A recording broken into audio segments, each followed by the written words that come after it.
위기인 가정을 정상으로 돌이키려면 이런 제목으로 말씀을 전하겠습니다. 과시욕과 권력력으로 똘똘 뭉친 사람이 아하수에로 왕이죠. 그에 못지 않았던 와스디 왕후의 결혼 생활은 결국 파국으로 끝납니다. 왜 이렇게 돼버린 걸까요? 세상적으로 최고의 권력과 최고의 부귀가 있었지만 왜 이렇게 깨져버렸을까요? 오늘날 많은 사람들이 결혼에 대해 비관적으로 생각합니다. 많이 깨지거든요. 머빈 캐드 월러더가 그런 말을 했습니다. 결혼은 비열한 제도다. 결혼은 사랑의 종식이고 지루해지고 서로를 괴롭히고 파괴한다. 결혼하지 말자 이런 얘기죠. 결혼에 대해서 냉소적인 사람들이 늘어나고 있습니다. 왜 그럴까요? 왜 이렇게 가정이 위기의 장소가 되었을까요? 혹시 이런 위기에 있지 않습니까? 어떻게 돌이켜야 되나요? 세 가지로 살펴봅니다. 첫째는 개인의 정서가 파괴되었기 때문에 강요를 조심해야 합니다. 태초에 하나님이 천지를 창조했을 때 가정은 아름다운 곳이죠. 하나님 보시기에 좋았다고 할 정도면 하나님이 창조한 모든 것은 극치의 예술성을 가진 장소가 된 겁니다. 그 끝자락에 가정이 있었어요. 인간의 외로움을 보시고 하나님이 채우신 거죠. 그렇지만 파괴가 가정에서 시작됩니다. 죄가 인간의 마음에 들어오자 그 시작이 무엇이냐면 하나님을 외면한 겁니다. 창세기 3장 8절부터 10절을 보면 그들이 그날 바람이 불 때 거니시는 여호와 하나님의 소리를 듣고 아담과 그의 아내가 여호와 하나님의 낯을 피하여 동산 나무 사이에 숨은지라. 여호와 하나님이 아담을 부르시며 그에게 이르시되 내가 어디 있느냐 이르되 내가 동산에서 하나님의 소리를 듣고 내가 벗었으므로 두려워하여 숨었나이다. 태초에는 하나님의 예술성에 감탄했던 것이 인간이죠. 그렇지만 죄가 들어오자 하나님 외면합니다. 숨어버립니다. 두려워합니다. 외면한다는 것은 그냥 피한다는 것이 아니라 하나님의 인격을 거부했다는 거죠. 하나님 안에 있는 선한, 사랑, 기쁨, 용서, 감사 이런 축복을 제대로 공유하지 않기 시작했다는 겁니다. 보십시오. 우리의 가정 어떻습니까? 가정의 사랑, 기쁨, 용서 이게 많은가요? 아니면 사라지고 있지는 않은가요? 그 이유는 우리가 하나님을 바라보기보다는 외면하고 찾지 않기 때문입니다. 여러분 하나님 바라보고 계십니까? 지금 우리의 가정은 어떻게 되고 있나요? 혹시 정서적으로 이상한 현상이 나타나고 있지는 않나요? 만약 우리가 오래 교회를 다녀도 하나님을 향한 온전한 마음이 되지 못하고 있다면 하나님을 외면하는 상태라고 볼 수밖에 없습니다. 결코 건강한 정서를 갖지 못합니다. 그러면서 우리는 배우자에게 이렇게 말할 수 있죠. 내가 원하는 대로 제발 바꿔주세요. 제발 변해주세요. 문제는 뭐 이렇게 강요하면 바뀝니까? 도리어 변화를 요청하는 상대방이 당신이나 변화라고 이렇게 면박 주는 그런 잘못된 수순이 반복되는 것입니다. 이것이 바로 하나님을 외면하는 사람들에게 나타나는 위기입니다. 복음이 무엇이냐 하면 강요가 아니죠. 그리스도가 우리의 변화를 위해 죽지 않으셨습니까? 복음은 우리로 하여금 죽게 만들고 버리게 만들지 상대방에게 바뀌라고 강요하지 않습니다. 예수님 낮아진 것처럼 자신의 허물을 먼저 보고 상대방을 위해 낮아지려고 하지 하나님을 외면하면서 내가 원하는 모습으로 상대방을 바꾸려고 하는 것. 이건 성경에 나와 있는 복음 원리는 아닙니다. 왜냐하면 죄는 나 자신을 정확하게 알지 못하게 만들기 때문에 그렇습니다. 하나님이 내가 생각하는 것보다 나를 더 사랑하시는 것처럼 나는 내가 생각하는 것보다 하나님 앞에 더 큰 죄인입니다. 그래서 나 자신의 허물을 나 스스로 정확히 보지 못하고 실수할 때가 많습니다. 자신의 허물은 작게 보고 이웃의 허물은 크게 만드는 게 바로 죄의 속성입니다. 본문의 아하수르 왕의 허물이 뭐죠? 3차 페르시아 전쟁 일으키기 전에 자신의 권세를 자랑하기 위해서 180일 동안 잔치하고 또 7일 잔치 또 하잖아요. 자신의 가정을 돌아보지도 않고 매일 잔치만 하고 있어요. 와스디는 어떻습니까? 왕이 잔치라고 전쟁 준비를 섬기고 있으면 그 건강, 가정, 심력, 신경 써야 되지만 잔치가 끝날 쯤에 자신도 잔치를 하면서 자신의 위험을 알리려고 힘쓰지 않습니까? 뭔가 좀 문제가 있죠. 이 부부의 문제는 자신의 권력력으로 서로 경쟁하는 겁니다. 결국 왕 와스디가 폐위가 되어서 비빈 정도로 강등돼 버리는 불쌍한 결과에 이르게 되는 거죠. 아하수에로 왕은 자신의 왕후가 자신의 권력력을 충족시키지 못했다는 이유로 많은 사람들 앞에서 망신을 주고 여성으로서의 고귀함을 짓밟아 버렸습니다. 이처럼 잘못된 욕망은 자신의 허물을 주목하지 못하게 만들고 상대방의 허물을 보면서 자꾸 바꾸라고만 강요하게 되는 거죠. 여러분, 약점만 보면 어떻게 행복합니까? 갈등을 일으키는데 어떻게 행복합니까? 고생문이 열리는 거죠. 그 결과가 뭐냐 하면 배우자가 대체 가능한 존재가 되는 겁니다. 가정에서 가장 소중한 존재가 배우자인데 점점 대체 가능한 존재가 되는 겁니다. 남편이 세탁기보다 못한 존재가 될 수 있고 배우자가 게임기보다 못한 존재가 될 수가 있는 거예요. 언제든지 마음에 안 들면 계속 바꾸고 싶은 것이 배우자가 돼버리는 것입니다. 그래서 정말로 돈이 많은 분들, 권력이 많은 분들 보면 그 뒤의 삶이 이와 같이 몰락 직전인 것입니다. 다 대체 가능한 존재로 대체해버린 것입니다. 얼마나 만족함이 없으면 그럴까요? 결국 하나님을 외면하면 사람은 만족할 수가 없어요. 마음의 우상은 결코 바꾼다고 채워지지 않습니다. 오직 대체 불가능한 하나님만 마음에 모실 때 우리는 죄의 정서에 지배되지 않고 이웃의 허물과 약점을 공격하지 않게 되고 하나님의 크신 사랑에 반응해서 배우자를 섬기고 그리스도를 섬기듯 낮아지고 죽는 것입니다. 이런 가정에 행복이 있지 않겠습니까? 이런 가정에 변화가 일어나지 않겠습니까? 왜 나를 위해 낮아지려고 하십니까? 왜 이렇게 허물 많고 잘하지 못하는 나를 위해 이렇게 섬기려고 하십니까? 이런 고백을 듣는다면 가정의 변화의 기미가 나타난 거 아니겠습니까? 이런 은혜가 있기를 예수님의 이름으로 축복합니다. 두 번째는 자신의 권위를 지나치게 신봉하면 가정이 위기에 빠집니다. 내가 누군데 이런 마음. 아하수에로 왕이나 와스디 왕후의 문제는 인생을 자신의 것으로 보았다는 점이죠. 그들은 자신의 권력과 명예, 부귀, 생명의 참주인을 인정하지 않아요. 다 내 것이라고 생각하죠. 그들이 가진 것이 그림자에 불과함을 인정하지 않고 있습니다. 그러니까 교만해져 버리는 거죠. 우리가 이 땅에 살면서 잊지 말 게 늘 초월적인 것을 생각해야 됩니다.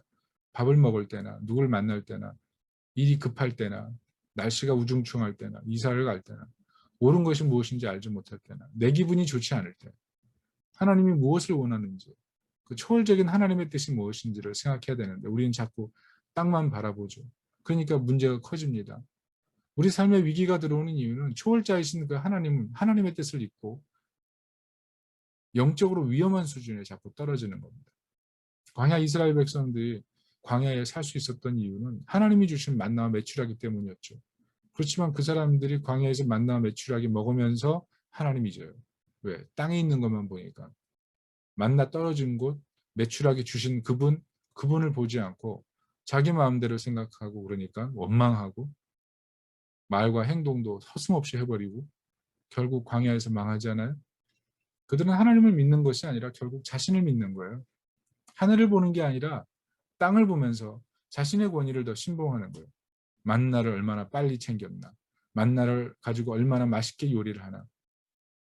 만나를 얼만큼 잘 관리하고 있나. 이런 것으로 자랑하는 거죠. 얼마나 웃깁니까? 역사적으로 보면 와스디 왕후도 폐위되었지만요. 아하수에로 왕도 반역으로 죽임당합니다. 그러면 인생이 일장춘몽 같지 않아요?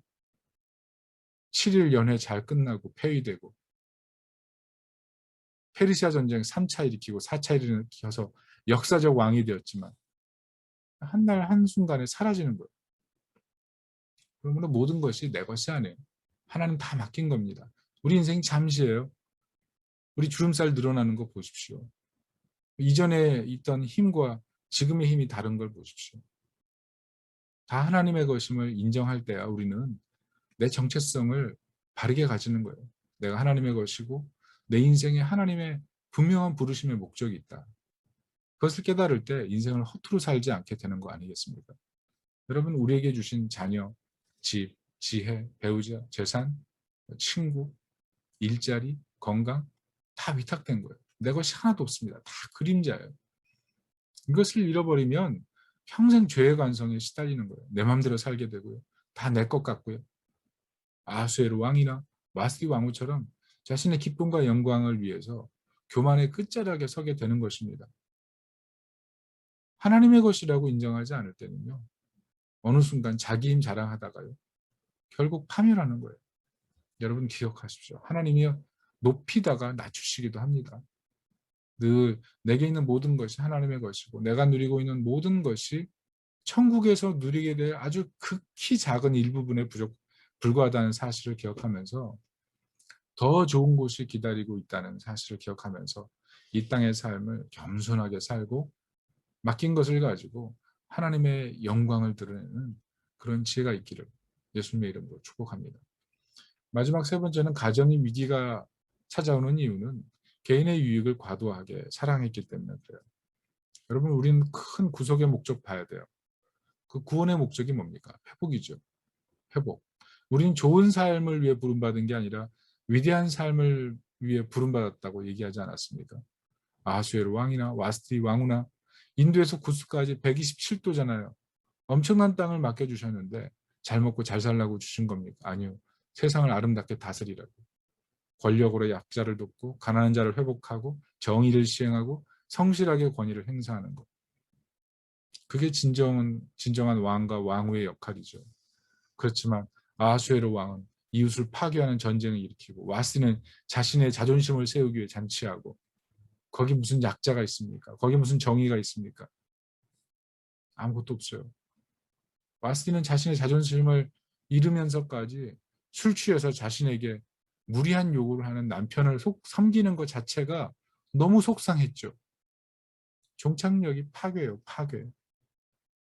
가정을 세우신 하나님의 목적은 분명합니다. 회복입니다. 하나님 나라의 기쁨, 행복, 아름다움, 섬김 이게 보여주는 곳이 가정이죠.